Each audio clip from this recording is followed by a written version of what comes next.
આગળનો ક્વેશ્ચન છે કે what is blue carbon. Blue carbon શું છે? મોસ્ટ ઇમ્પોર્ટન્ટ ક્વેશ્ચન છે. યુપીએસસીની અંદર પ્રશ્ન પૂછાઈ ગયો છે. નાની પરીક્ષામાં ગમે ત્યારે પૂછાઈ જશે. બરાબર. Carbon captured by ocean and coastal system. દરિયા દ્વારા અને કોસ્ટલ ઇકોસિસ્ટમ દ્વારા જે કાર્બનને કેપ્ચર કરવામાં આવેલો છે, સંગ્રહ કરવામાં આવેલો છે, એ બ્લુ કાર્બન છે. બીજું એવું કહે છે કે જંગલના બાયોમાસની અંદર અને એગ્રીકલ્ચર સોઇલ, કૃષિની ખેતીની જે જમીનની અંદર કાર્બન સંગ્રહ કરવામાં આવેલો છે એ. ત્રીજું એવું કહે છે કે પેટ્રોલિયમ અને નેચરલ ગેસની અંદર જે કાર્બન છુપાયેલો છે એ. અને ડી એવું કહે છે કે વાતાવરણની અંદર જે કાર્બન રહેલો છે એ. તો બ્લુ કાર્બન કયો છે? તમે વિચારીને કહો તો કયો હશે? ઓશિયન એટલે કે સમુદ્ર બ્લુ કલરના હોય તો કે સમુદ્રની અંદર અને બીજી કોસ્ટલ ઇકોસિસ્ટમ, દરિયાઈ જીવસૃષ્ટિની અંદર, દરિયાઈ ઇકોસિસ્ટમની અંદર જે કાર્બન સંગ્રહાયેલો છે એને બ્લુ કાર્બન કહેવામાં આવે છે. અલગ અલગ કાર્બન હોય છે તો એનો આ એક પ્રકાર છે. બરાબર. તો કે બ્લુ કાર્બન દુનિયાના જેટલા પણ સમુદ્ર, ઓશિયન, દુનિયાની જેટલી પણ કોસ્ટલ ઇકોસિસ્ટમ, દરિયા કિનારાની અંદર જે કાર્બન છુપાયેલો છે એને જે છે એ બ્લુ કાર્બન કહે છે. આખી સિસ્ટમ શું છે તમે એક સમજો. બધી જગ્યાએ જે છે એ કાર્બન છુપાયેલો હોય છે. કાર્બન જે છે એ સંગ્રહ કરીને રાખે. કઈ રીતે સંગ્રહ કરીને રાખે?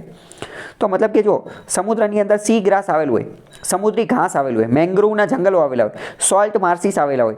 બરાબર. તો આ બધાની અંદર જે છે એ કાર્બન છુપાયેલો હોય. કઈ રીતે? તો કે આ પ્રકાશ સંશ્લેષણને એવું બધું કરે તો એના કારણે એની અંદર જે છે એ કાર્બન છુપાયેલો રહે. એટલે કે કાર્બન ત્યાં સંગ્રહ થઈને રહે. જો એ કાર્બન વાતાવરણની અંદર છૂટો થઈ જાય તો શું થાય? વિચારીને કહી શકો તમે. જો એ કાર્બન વાતાવરણમાં છૂટો થઈ જાય તો શું થાય? તો તાપમાન જે છે એ વધી જશે. કારણ કે કાર્બન ડાયોક્સાઇડ એ એક ગ્રીન હાઉસ ગેસ છે અને તાપમાન વધી જશે, જે આપણે ભૂતકાળની અંદર જિયોગ્રાફીના લેક્ચર્સની અંદર સમજી ચૂક્યા છીએ. બરાબર. તો તાપમાન વધી જશે પહેલી વસ્તુ. જેમ કે એક આપણે વસ્તુ વિચારીએ, માની લો કે એક વૃક્ષ છે. તો એક વૃક્ષ જે છે, એ વૃક્ષ જે છે એ અમુક પ્રકારનું પ્રકાશ સંશ્લેષણ કરી અને થોડા ઘણો 1 કિલો, 2 કિલો, 5 કિલો, 10 કિલો અમુક પ્રકારનો કાર્બન જે છે એને સ્ટોર કરતી હશે. પરંતુ આ વૃક્ષને આપણે કાપી નાખીએ તો શું થાય? એટલો કાર્બન વાતાવરણમાં છૂટો થઈ જાય ને. તો આ એવી જ સિસ્ટમ છે. તો એવી રીતે સમગ્ર દરિયાની અંદર, કોસ્ટલ ઇકોસિસ્ટમની અંદર ઘણો બધો કાર્બન છુપાઈ અને બેસેલો છે.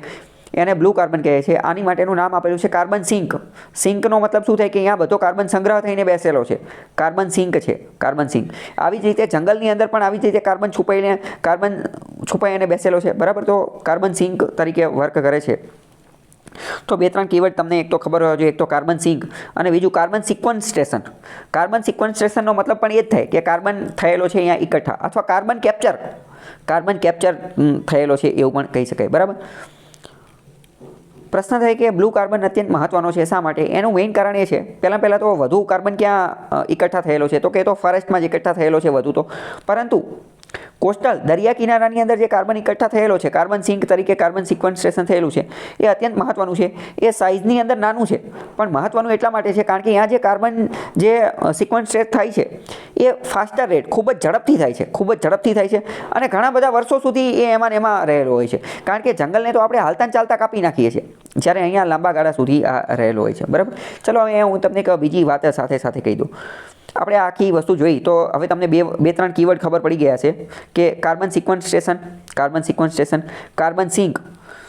આટલી વસ્તુ તમને ખબર પડી ગઈ છે. બરાબર. તો બીજો એક કીવર્ડ આવે કાર્બન કેપ્ચર. શું વૈજ્ઞાનિકોએ વિચાર કર્યો? તમે પણ જાતે વિચારીને કહો. શું આપણે એવું કરી લઈએ તો ચાલે કે કાર્બનને કેપ્ચર કરી લઈએ, કાર્બનને આપણે કેદ કરી લેવી, એને કેદ કરી અને પછી ક્યાંક બીજે સ્ટોર કરી દેવાનો? તો એવું કરી લેવી તો પ્રદૂષણ ઘટી જાય કે ન ઘટી જાય? તો કે હા, ઘટી જાય ને. તો એની માટે carbon capture and storage A keyword વાપરવામાં આવે છે. અમુક એડવાન્સ કન્ટ્રી જે છે એ વાપરતી હોય. બરાબર. અમુક મશીન એવું બધું લઈ આવે કે અમુક બાબત લઈ લે, એનેથી કાર્બનને કેપ્ચર કરી નાખે અને એને પછી અમુક જે દુર્ગમ જગ્યા હોય કે જ્યાં કોઈ ન રહેતું હોય કેવું હોય, અથવા દરિયાના પેટર્નમાં કે કોઈ જગ્યાએ એને સ્ટોર કરી નાખે. કાર્બન કેપ્ચર એન્ડ સ્ટોરેજ એ મેથડનો ઉપયોગ થતો હોય છે. પ્રશ્ન પૂછે છે carbon capture and storage method કઈ છે? તો મેં તમને સમજાવ્યું એ. બરાબર.